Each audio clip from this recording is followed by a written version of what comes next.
Hey guys, welcome to this week's podcast episode. And I'm really delighted about today's guest, Anastasia Lipske, and she's founder and CEO of Access Speakers.biz. And we're going to talk about living a life of speaking, influencing. She's a speaker and podcast booking agent, empowering listeners to use their voice.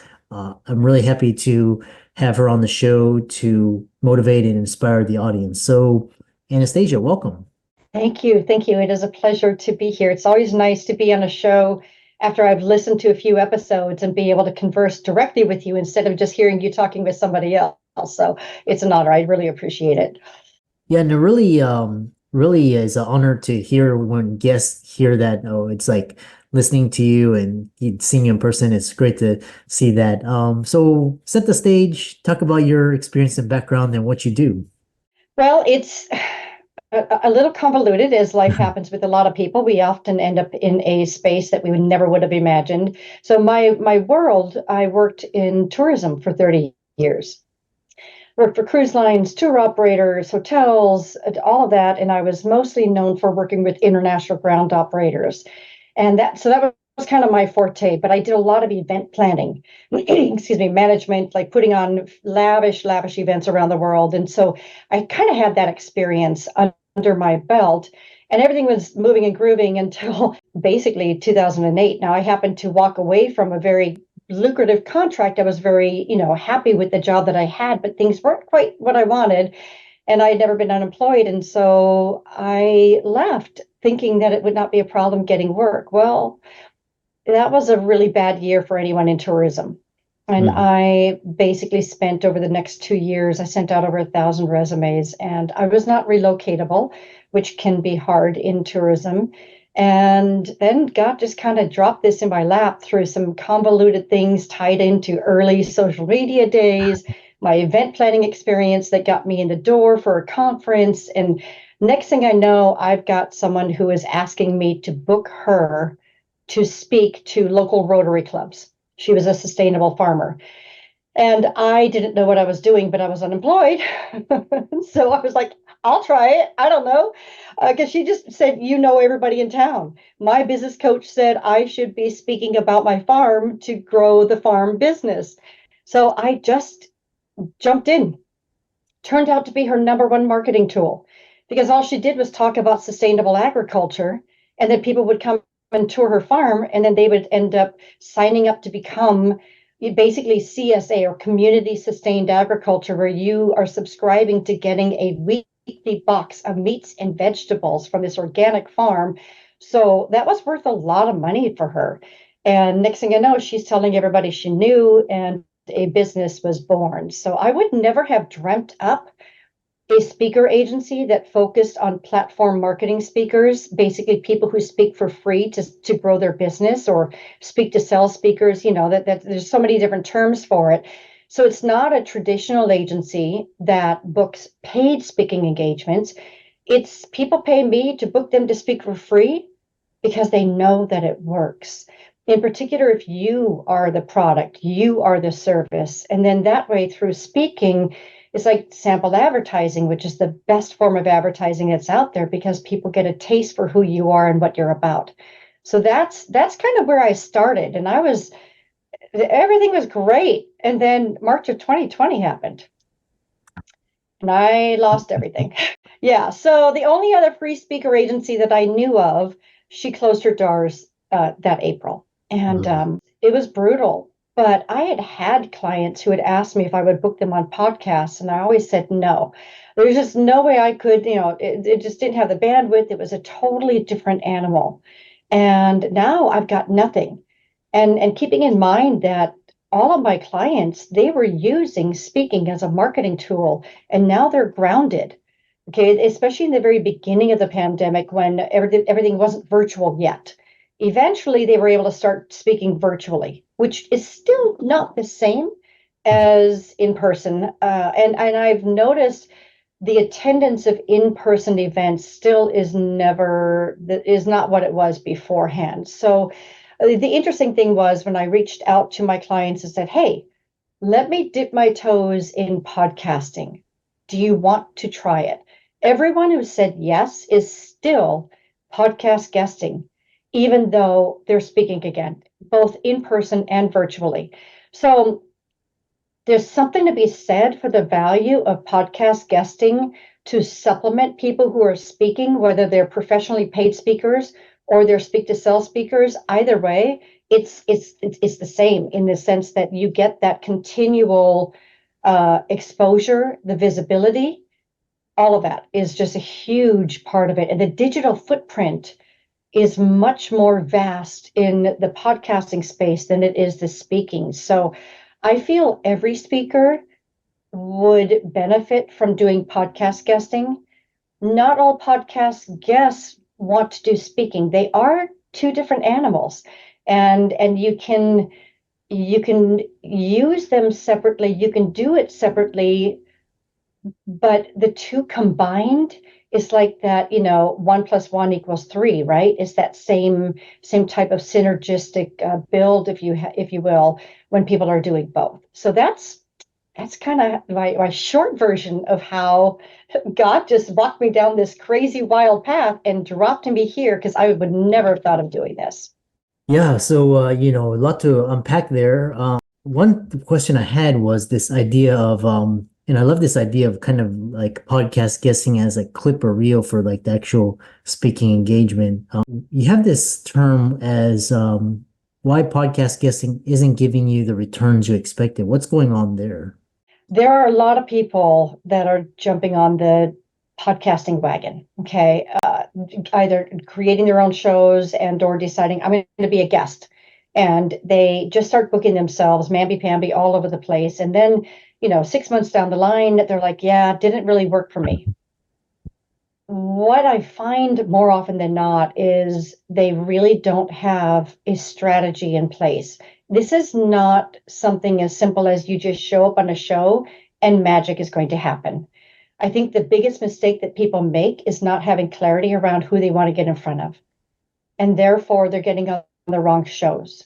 And if you're on the wrong shows, you're misaligned right from the get-go. Now, you might still be of value to those listeners, but if it doesn't somehow tie into what your ultimate goal is, in particular, if a person is doing this as part of their business strategy, it's important that the two be fully aligned. So knowing who you want to get in front of and why you want to get in front of and what value you can bring to them is going to be the most important thing. You want to be careful of saying yes to just every opportunity that comes your way. And it's easy to do it, especially when you got friends. They're like, hey, come on my show. And it's not that there's anything wrong with it, but we have to recognize that our time is our most precious resource. And we want to be ruthless in how we invest our time. What is the ROI, the return on investment for me if I'm going to take time to be on a particular show? So the number one thing is misaligned shows. And then I feel the number two thing is not doing the things with each interview in order to get the most bang for your buck. Far too often, if you know this, you're a host, okay? Host ghosting. People who they just show up, they use your platform. It's like a wham bam, thank you, ma'am. You never hear from them again. They're not promoting it, they're not interacting with you. They're missing opportunities. And I honestly don't feel it's because they're bad people and they don't care. I really believe it's ignorance. I really believe that people don't understand how important the relationship marketing aspect is within the podcast space. So there are so many things. And when I do my consulting, I go into deep, deep, deep, deep suggestions on all these different things that people can do to get the most out of every interview and every relationship with that host. I want you, Dr. Christopher, I want you to fall in love with me as a guest. So I'm going to do those things to try to make it easy for you. Get your content on time. Do an Apple review before I'm even on your show. You can bet your sweet bippy I'm going to be sharing this. Now, LinkedIn, by the way, is the only social sandbox that I play in, but I will be sharing this on LinkedIn. In fact, wait, I'm interrupting myself here, but I want to change my view to gallery, you and I side by side. Can I take a quick screenshot of the two of you, you and me? Yeah, Is that okay? Mind if absolutely. I take a screenshot? Okay, hold on 1 second. I knew there was a reason I need to keep my keyboard in front of me. Okay, let me do it. You gotta, it's a bit slow, so you gotta smile for a moment.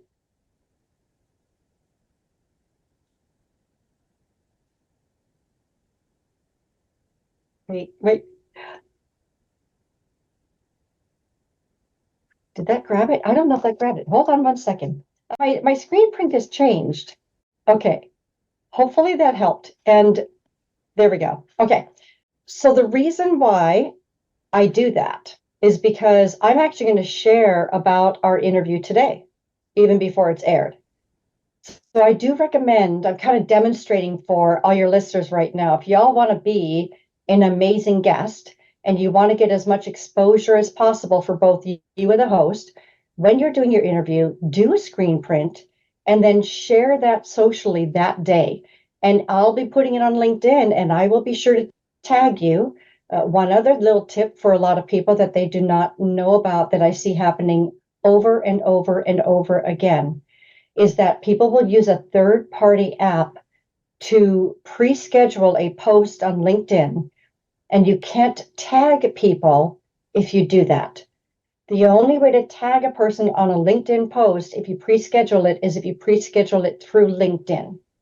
So make sure that you do all your pre schedules through LinkedIn itself or go back to it the day that it has actually aired and then edit it to add the tag. Because if I don't tag you, you're not going to know that I shared it. Therefore, you're not going to know to like and comment and engage with me. And if you're not going to engage in something that I share, and if I'm not going to, like, if you don't tag me, I'm not going to know that you shared it. I won't engage. If we're not going to engage with each other, then what's the point? Why are we even putting it on LinkedIn to begin with, right? So it's about doing things right. I would rather people do fewer podcasts, but really eke out every bit of exposure and develop the relationship with that host so that you get a deeper, value within each and every one of those episodes that you do. Yeah, you touched on two questions. Was one was finding groups and podcasts to get in front of and kind of this fit and also getting the most visibility. I want to talk about this idea of this you talk about this idea of how does should one avoid to not be blacklisted by event planners and or podcast producers. I'm I'm curious to Yes. hear your thoughts. Yes. Okay. So event planners talk to event planners. Podcast hosts talk to podcast hosts. Okay. You don't want to be the person that you're these hosts are sitting around Podfest having a cup and they're like, oh my gosh, my nightmare client beats your nightmare client, right? You want to be the person that they're saying, I had the best guest ever. Okay. So be thinking about what you do that's going to make people love or hate you, right? So with when it comes to speaking, some of the biggest mistakes, well, I'm going to say for both, get the content to the event planner and the host in a timely manner. If you're communicating with them and they ask you for anything, don't make them ask you twice. When you are speaking, if it's an in-person live event, I always recommend that people get there early. They make sure that they find that event planner, they connect with them, they say, what can I do to be of support? Is there anything else that you'd like from me? I always recommend that they go and they meet with the AV people ahead of time, talk to them, say, hey, is there anything I can do to make your job easier? Do not be that diva speaker that comes in and says, I want my lukewarm water with lemon and honey in an 8-ounce glass, just this crazy stuff, or asking them to print their materials for them, or just being difficult. It happens, but believe me, I mean, we laugh about it, but I'm telling you, these are things that happen. Okay, this is not something I'm making up. And so, just you want to be that type of person that they really connect with. and that is helpful and is not demanding. Getting there ahead of time is always helpful because then you can get to meet people ahead of time. Now I'm kind of going into a little bit about just some techniques when you are speaking, whether it be virtually or like virtually, if you go in earlier and you could hear the members talking about different things, if you're in it in person and you could hear people talking about different things when you're doing your presentation, if you have the opportunity to say something and mention someone's name, it's like, oh yeah, when I was talking to Joe about his golf game yesterday, and he was talking about blah, blah, blah. When you do that, that perks up everybody's ears because they know that you, A, cared enough to remember his name, B, cared enough to remember that situation, and that you're involving him in that conversation. It absolutely changes the power that you have in that moment, and it makes it so much more personalized. So that now back to being the diva. So don't be difficult. Podcast hosts, same thing. When it comes to the speaking world, the expectations of sharing things is not quite as important unless it's like a summit or some one of those types of things. You know, if you're speaking at a conference, they generally are not expecting you to do that type of promotion. But in the podcasting world, you need to be promoting absolutely every episode that you're on. And you need to take the time to know something about the show. Listen to the show.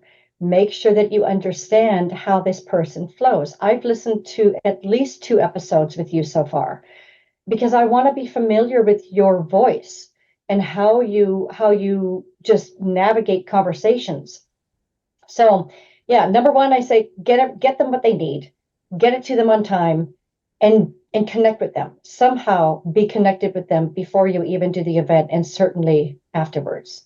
Yeah, that's wonderful advice. And as we know, we all have the story just of the guest from hell, and or just Yeah, you talking about ghosting. They have like hundreds of thousands of followers. They show up on a show, and then it's like you do everything to support them, and they just like it doesn't feel good, does it? I mean, a host can feel used and abused.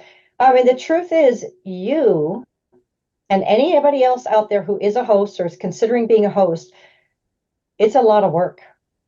It's time, it's energy, it's money. You're investing resources, and you're doing that. If it's an interview show, you're creating a platform for the rest of us to get our message out there. yeah. How dare we not reciprocate somehow, some way to show our appreciation for this opportunity? Because this is a blessing. This is not like you should be bowing, pontificating before me because I, the great Anastasia, are on your show. No, this is about me coming in and giving value to your listeners, to you, and me learning from you as well in the process. And I want to support you as much as I can because I, for one, would never have my own show because it's too much work. I don't want to do all that work.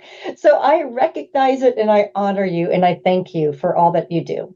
How can people find out more about you and follow you on social media and so on? Well, as I said, LinkedIn is the only place I'm going to hang out socially. So if anyone wants to connect with me there, by all means, please do. Ideally, introduce yourself when you submit a request to connect, because otherwise I might not know if you're the real deal or if you're that chic that keeps trying to connect with me. So, but I do have a place, and I also want to suggest to anyone who is using podcast guesting, and you can do the same thing in speaking as well, is you just have one place where you send people. Now, I'm like in an infinity mirror right now because I'm making suggestions for your listeners right now and what they can do. And the whole point is that if you do what I'm going to suggest, you don't have to speak as much as I am at this very moment. So, long and short of it, if I was not speaking about podcast guesting and speaking, I would have just answered your question and said, well, guess what? I have one place that people can go, and that is accessspeakers.biz Yeah. slash thank you. This is a landing page that I've created that is evergreen because I can change it anytime I want. all my content is there. My offer, if you will, is basically that I'm always happy to do a mini free consultation with people so they can get a sense for what I do in my consulting services. So just reach out through that location. It's just my company name, accessspeakers.biz/thank you. And the reason why it's important to have one place is that when you keep in mind the fact that anybody who's listening to us right now, you might, hey to you who's walking, hey to you who's got your dog with you, hey to you who is doing laundry, folding laundry, or you're commuting right now, or who knows what you're doing, right? We tend to take in podcasts while we're doing something else. So you don't want to say, oh, well, you can find me here and you can find me there. And here's my handle on Twitter is SunnyBunny523 and like all these different things. And you've completely lost them. So everyone else who follows this, you don't have to go into a 5 minute, dissertation like what I'm doing right now, but I'm hoping that this is helping to kind of convey the value of having one simple location for a person to go where all your content's going to be and whatever your offer might be if you do have one. Yeah, I love that. And what a fantastic conversation and just relationship management. And be sure to follow all of Anastasia's resources, which will be in the links and show notes. Give her a like and follow on socials and check out her thank you page, free ebook. And with that, thanks so much for coming on. Thank you. I so appreciate you, and I appreciate everyone who is listening to us until the very end. And I'm also going to say, please do a solid for you, Dr. Christopher, because them going into your show, in particular, Apple reviews, Apple doesn't care about them, but people do. So please give him a like, give him, follow him on socials, of course, but go in for that Apple review, give them 5 stars, take a few moments just to say something great about the show, because that's how more people are going to discover this show and be attracted to it and give it a listen for the first time. And then I'm sure they'll stay as regular subscribers after that.